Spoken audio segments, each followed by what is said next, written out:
Hello and welcome to this behind the scenes video.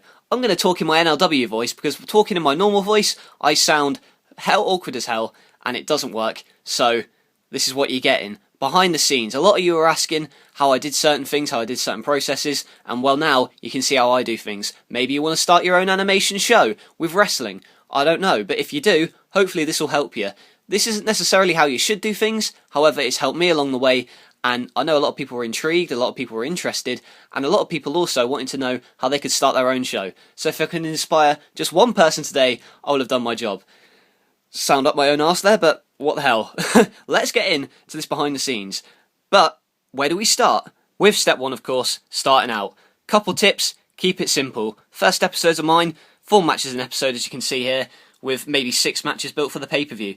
As a beginner, don't expect to become popular overnight. It takes time and practice. Even when I look at videos from as soon as a few months ago and think it looks rushed, it looks a bit crappy if I'm honest, practice single animations, frame by frame, moves, see how things move and impact, and you'll find people are willing to help and give advice, so use criticism you get on, your first videos, and then use that to improve in future.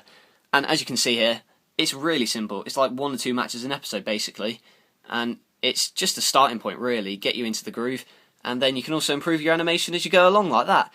And once you've done that, once you feel more confident, you move to actually writing what matches you want to happen on your show. And as I said, when you're starting out, you want to keep it simple. 3 matches in a 10-minute episode or a video is fine. That's how I started. And the way I find helps is knowing my stories and episodes 5 or 6 ahead. So at the moment, if it's like episode 45, I want to know where I'm going to be at episode 51. I know that sounds stupid and it sounds really far ahead, but then again, you know how your stories are going to progress, and it helps that.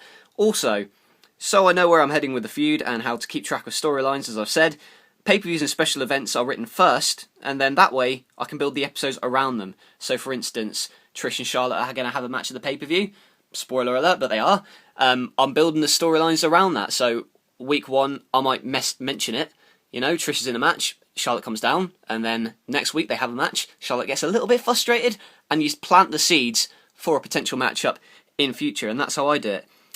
Think of exciting matches as well that haven't been done before, like, Punk and Randy Savage, or maybe, I don't know, Bret Hart and, Ricky Steamboat, or something like that, you know what I mean. Sometimes I'll even see some sort of old Nitro or something on the network or the indies, and I'll write that into NLW. I'm open to small changes, you can see. All of these little annotations right here is how I, believe it or not, I read every comment on my videos, and I also try and incorporate some of those things into these. And even though I plan ahead, I will write some things into the show afterwards based on feedback and things like that. Yeah, and like I said, keep it fantasy based. It's better than the same thing you'd see on WWE TV. That's what's going to keep people looking at your show and viewing it. And once the card is shaped, and I know the outcomes, it's time to write the episodes. And there's a rule. 3 episodes is enough time to build. 1 episode will set something up, 2nd episode you'll announce it, and on the 3rd episode, which is the go-home show, before the event, you'll do something that gets people excited for it, I would say. I'll write the matches, some sort of stipulation maybe, add an element important to the story, and the finish. And the match order, as you can see there, it's on the left, and on the part that they're in is on the right. I know this is complex, and I know I'm saying a lot at the moment, but I'm sorry if I'm rambling. This is a lot to take in, I know. Yeah, so, make sure things make sense as well, and that it's clear, and make sure things you have, the story's progressing in some way. I'll write down the main spots in the match, so maybe something big's going to happen, like, I don't know, a big table spot or a ladder spot, but when it comes to things in between, I'm quite flexible on that. I sort of improvise as I go along. I'll write down moves, the main moves, and then I'll write down little moves in between to sort of pad it out. Yeah, or I'll search for a match highlights on YouTube. That always helps, because not only do you see the actual match structure of an actual real match, you can also see how they move, how the wrestlers move, and that'll help your animation as well. So that's good. Look for matches on YouTube and on the network perhaps, and for moves to animate as well. And with that out of the way, now you need a set and stage setup for the animation. This is step 3. And, it doesn't even have to be large. As you can see over here, sneak preview here of my new set, it's just a bit of cardboard taped to more cardboard. It's not complex or anything. It doesn't have to be large. It's just enough for you to have the space to move your figures around.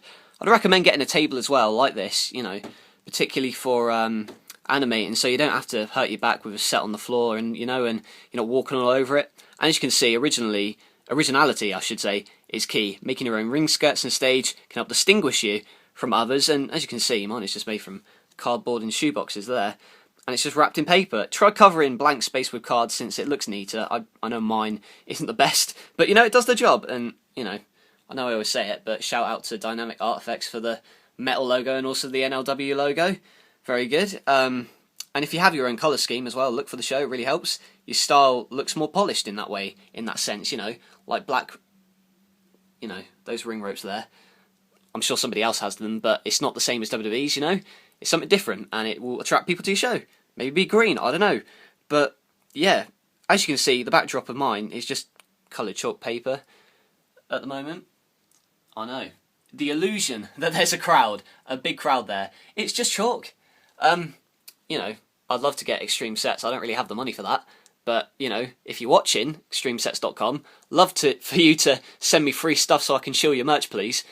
But, yeah, if I were you, I'd probably get, if I had the money, I should say, get Extreme Sets. They're very good at staging and things, but I don't think it would fit on this, because it's got the wall up there, so I'm not sure it would fit this table, but, yeah, maybe I'll get some sort of backstage diorama.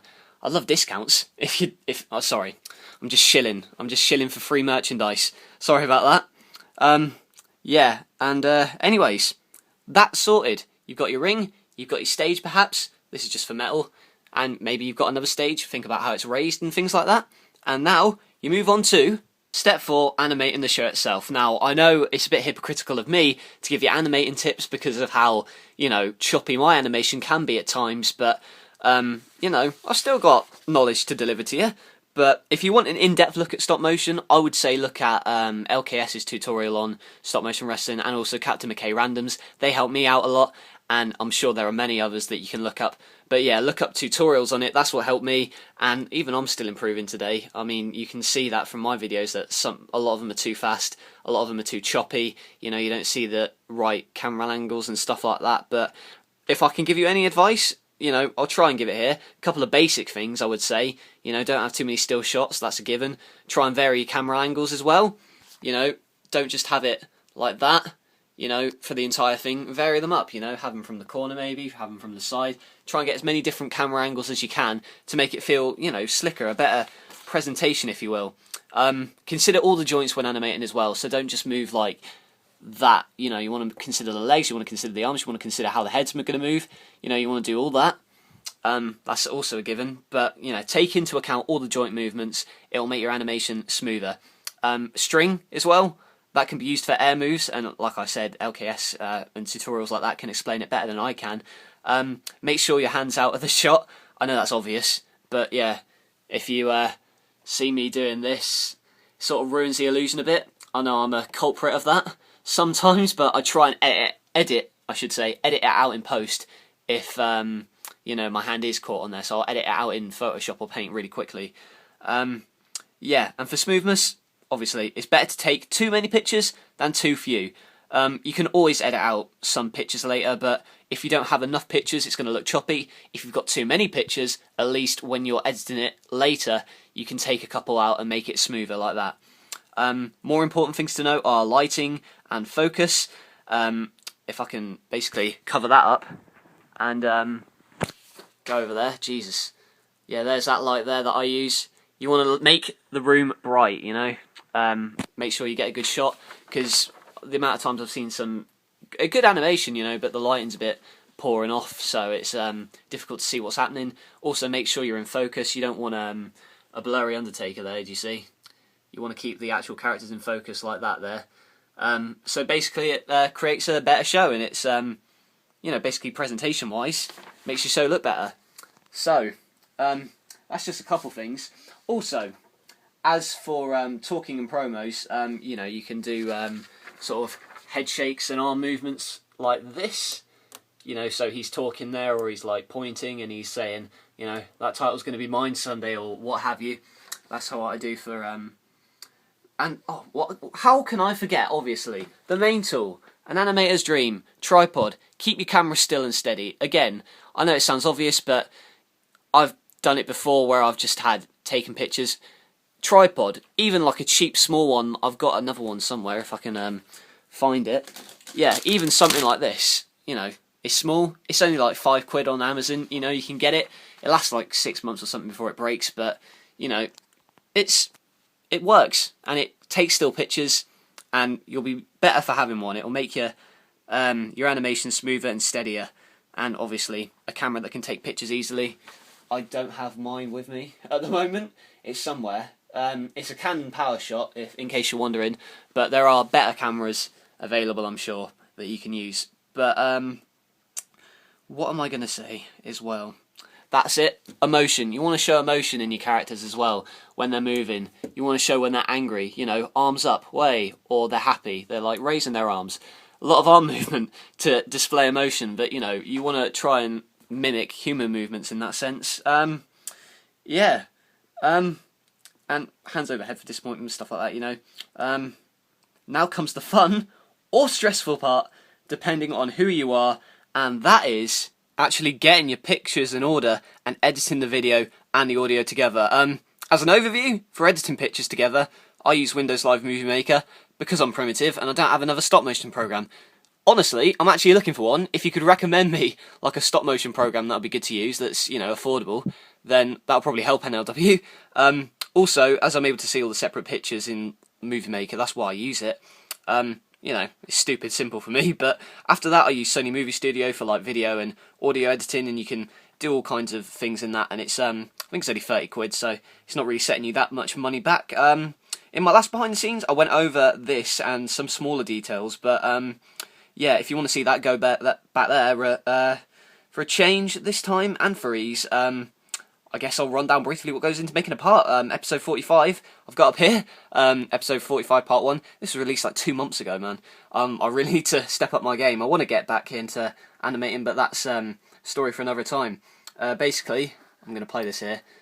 We start off with the signature, and it's the No Mercy thing, and it's just, you know, pictures come together, and like you can see, I can do video effects and things like that. Yeah, I think you can hear it, yeah. Or maybe not, but it shows the transformation from NLW since the beginning, and then we move on to the recap of the pay-per-view soon. I think so, at least. Yeah, that's the intro over, and then you can see here, this is the recap of the pay-per-view, and you can see in the bottom corner there, just this green screen effect for that logo, also made by Dynamic Art Effects. Plugging in a lot there, mate. But yeah, you can see things like the Revenge logo, an example of the green screen where you can set your chroma key in Movie Studio, and you know, there's also options to resize the screen, like this letterbox format, as you can see here. And you can also like move the thing across and do all these kind of transitional effects as well. You can sharpen the image or add all sorts of, you know, film effects for hype packages and promo packages, such as this one. This is obviously just some basic pictures, as you can see here. And again, that NLW logo is chroma key green screened in.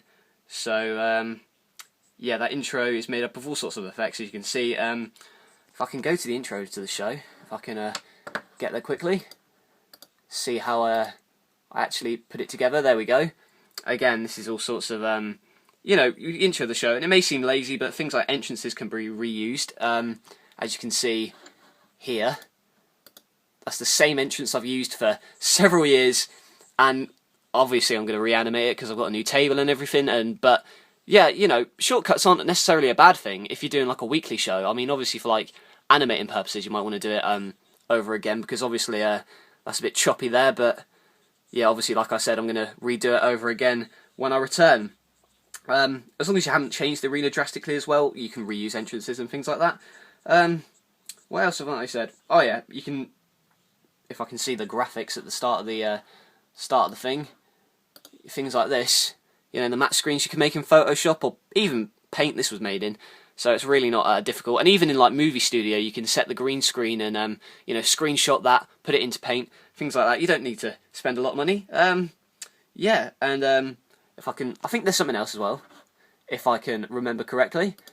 Here we go, Titantrons, things like this. Again, just Movie Maker. It's simple text effects. It's not fancy at all. Looks really amateur, but you know what? It does the job. And so, yeah, text and video positioning. I've got a hell of a lot of notes, I'm sorry about this. And audio as well. Making sure the levels are correct in the sense that, you know, when the FUD hits the canvas and kicks are, they're around the same level. There's no sort of jumpy audio levels in that sense. Try and include crowd reactions as well. This helps the viewer, know what's happening, such as like cheers, boos for faces and heels, etc. And for those of you wondering about commentating, I leave this until last so I can react to everything going on. There's no script at all most of the time, apart from this obviously because I've got a load of notes here. But something that I'll have bullet points for, I might write down, what story I want to get across, like The Undertaker losing at Hell in a Cell in this case, for example, and Big E's about to interrupt him. I'll say something about Big E being a dominant hardcore champion or something like that. Only bullet points, but for most of it, I'll ad-lib, I'll just, say whatever comes to my mind. Yeah, you want to get across the stories of the wrestlers, why they're feuding, and, keep the viewer up to speed as to what's happening. If you're commentators, if you're commentating your own show, I should say, two things are key. One, have a good quality mic, because for years I've had a terrible mic. Even my, some of my old videos, I find them hard to watch because the audio's a bit, very off. I've just bought myself a Blue Yeti for half price because part of the stereo track's broken, so that was a bargain there. Also, apart from a good quality mic, you need to sound enthusiastic. That's basically what you want to do. You want to show enthusiasm for your product, because if you don't, then likely fact of the matter is your viewer's not going to be enthusiastic about your product. For commentating as well, Audacity is a great program. It's free to download. You can edit your voice, you can make it deeper, you can make it bassier, improve the mic quality in Audacity. So if you're going to do that, Audacity will make your mic sound better. Sorry for the mic cut there, the jump cut I should say. Basically, once that's all done, once the parts have been put together, I render them separately, by the way. I render the matches separately, put them together in one part, and hey presto, got a video ready to upload. That's essentially it from me. I hope this was of interest, or if any help at all. Yeah, Twitter and Instagram, links in the description as always. Trying to get more followers on Twitter so I can update people more efficiently. And also on Instagram, I'm posting loads of pictures of NLW storyline teasers and things like that. Yeah, important for updates, storyline progression, and so forth. I'd appreciate you guys following those. I'll try and get a collection video out and done in the week. As for NLW, I'm trying to get some episodes done, as you've probably seen, to be uploaded in a few weeks. But yeah, thank you for your patience, and thank you for still being subscribed and still watching. So without further ado, also, if there's anything I've missed, anything that I didn't cover, or I didn't cover not well enough, that you want to know, I'll answer those in the description, or in the comments I should say. Yeah, so thank you for watching, hope this was of help, and I'll see you later.